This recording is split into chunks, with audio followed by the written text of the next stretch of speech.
Fala galerinha, beleza? Vamos lá, dar continuidade ao nosso estudo aqui da ciência que é maravilhosa, né? Que todo mundo ama, que todo mundo gosta, que não tem jeito de não gostar, que a gente adora, ama demais e vive disso. É a química, né? Exatamente. Resumindo. Galera, chama a vinheta.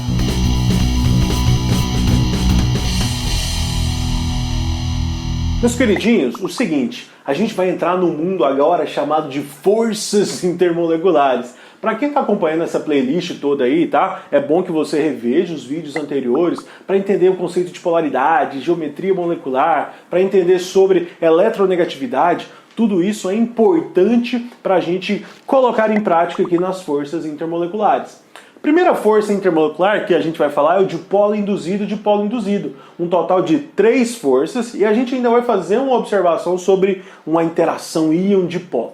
Agora, o que é uma força intermolecular? Se a gente decifrar bem essa palavra, a palavra inter significa fora e molecular significa molécula, né? Então, é uma força entre uma molécula e outra molécula.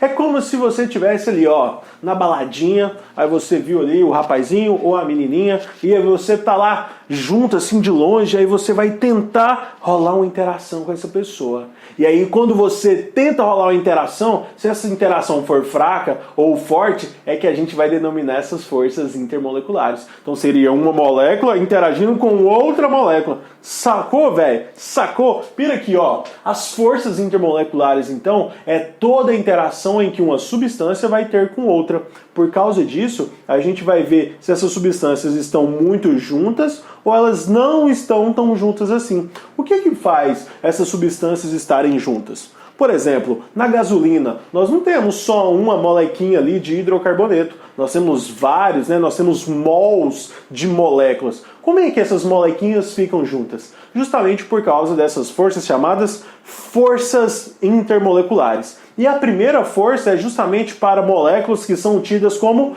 apolares.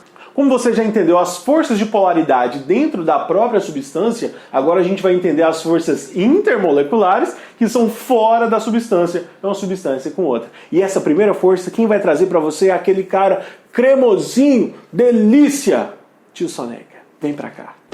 Galerinha, toda força intermolecular ela tem um caráter eletrostático. Isso foi descrito por um cientista chamado Van der Waals. Ou seja, o que é uma atração eletrostática? É quando você tem um positivo atraindo um negativo. Então você tem ali polos opostos que fazem atração entre si. Mas e se a molécula ela é caracterizada como sendo uma molécula apolar? Se ela não tem polo positivo, se ela não tem polo negativo, como que essas moléculas vão interagir entre si? E aí, as moléculas apolares elas vão fazer interações que são chamadas de polo induzido, de polo induzido. Como está escrito aqui, ó, é interação intermolecular que ocorre entre moléculas apolares. Elas foram descritas por um cientista chamado London e por isso elas são chamadas de forças de London. Imagine uma molécula de H2, né? Molécula bem simplesinha, bem pequenininha. Aqui não existe polaridade nem na ligação, nem na molécula, como a gente viu aí nas nossas últimas aulas. Então, quando você imagina a estrutura da molécula, você tem aqui o núcleo desse hidrogênio, o núcleo do segundo hidrogênio e uma nuvem eletrônica perfeitamente distribuída entre esses dois átomos. Se a nuvem eletrônica está perfeitamente distribuída entre os dois átomos, não existe nenhuma região na molécula que tenha caráter positivo ou que tenha caráter negativo. Ela é neutra em toda a sua extensão, certo? Outra molécula de gás hidrogênio tem a mesma configuração, a mesma estrutura. Porém, quando essas moléculas se aproximam, então vem uma molécula se aproximando da outra, se aproximando da outra, a nuvem eletrônica de uma interage com a nuvem eletrônica da outra, né? Elas não vão fazer aqui emparelhamentos de elétrons, elas não vão compartilhar elétrons, porque o átomo já está estável. Não é esse tipo de interação, não é uma ligação covalente que vai ser formada, mas vai haver ali repulsão entre cargas elétricas, e aí você vai ter uma deformação dessa nuvem eletrônica. Se a nuvem eletrônica anteriormente estava perfeitamente distribuída, quando uma se aproximou da outra, ela vai se deslocar, ela vai perder essa configuração uniforme. Então o que acontece? Essa moléculazinha, devido à repulsão da outra, tem um deslocamento da nuvem eletrônica, de tal forma que um lado dela vai ficar positivo e o outro lado dela vai ficar negativo. Bom, você percebeu que formou dois polos, um positivo e um negativo? Dois polos é chamado de dipolo, mas esse dipolo foi formado de que maneira? Ele foi formado por um processo chamado indução. Talvez você já tenha estudado isso lá na física, mas eu vou te relembrar aqui rapidinho. Existem três formas de eletrizar a matéria. A primeira é por contato, a segunda é por atrito e a terceira é por indução. Se você pega uma coisa carregada positivamente ou negativamente e coloca em contato com outro material condutor, ele vai transformar esse material num objeto carregado, certo? Isso é eletrização por contato. Eletrização por atrito é quando você esfrega, né, um material e ele acaba ficando eletrizado, fica carregado positivamente ou negativamente. Você já deve ter visto experiências desse tipo, quando você esfrega um canudinho no cabelo, uma caneta no cabelo, eletrização por atrito.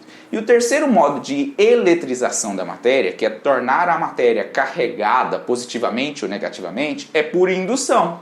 E a indução é quando você aproxima a carga, não encosta e nem atrita, mas só aproxima. Então, quando esses corpos carregados se aproximam um do outro, eles se tornam corpos eletrizados, ou seja, corpos que têm cargas elétricas destacando dentro deles. E aí você vai ter a formação do dipolo por aproximação, ou seja, um dipolo por indução. Essa molécula formou um dipolo por indução e essa segunda molécula também formou um dipolo por indução. Agora, esses dois dipolos induzidos, vai haver uma atração entre as cargas opostas que existem nele. Aqui tem uma carga negativa, aqui tem uma carga positiva, existe a atração eletrostática entre elas, e aí essa atração eletrostática entre as moléculas que foram formadas por dipolos induzidos, que seriam moléculas apolares, nós vamos chamar de dipolo induzido ou forças de London. Entenderam, galera? Só que a carga que apresenta aqui, o dipolo que se apresenta aqui, é um dipolo bem frágil. E por isso essa interação entre as moléculas também é uma interação bem frágil, né? Por isso o gás hidrogênio, nas condições ambientes, ele é um gás. Porque a interação que ocorre entre as moléculas é tão frágil que a tendência é que elas se espalhem, que elas não permaneçam próximas uma das outras. Beleza? Então, galerinha, olha só, essas forças intermoleculares, apesar de a gente não ter colocado o nome específico, foi o Van der Waals que propôs que existiam forças intermoleculares. Exato. Ele não denominou forças de dipolo induzido, nem dipolo-dipolo, nem ligações de hidrogênio, como serão as próximas aulas. Mas esse foi um fator cruciante em determinação, ele fez estudo até com os gases para determinar essas forças intermoleculares. E aí a gente percebe uma coisinha muito legal nos forças de dipolo induzido, que é uma coisinha chamada de efeito sanfona. Eu falei chamado 2 vezes, né? Exato. É tipo assim, ó, quer ver? Chega um pouquinho pra cá. Chega só um pouquinho pra cá. Isso aqui, ó, tá um dipolo negativo e um polo positivo, né? Então esse polo fica alternando todo momento. Os elétrons estão se deslocando de um lado para o outro. Isso é chamado de efeito sanfona. Isso acontece porque o polo não é permanente. Exatamente. Mais uma coisa, a molécula não é estática, ela está o tempo todo mexendo. A nuvem eletrônica ela está se deslocando para um lado, para o outro ali. Igual a dança da Macarena. Macarena. Macarena assim. Mas a gente...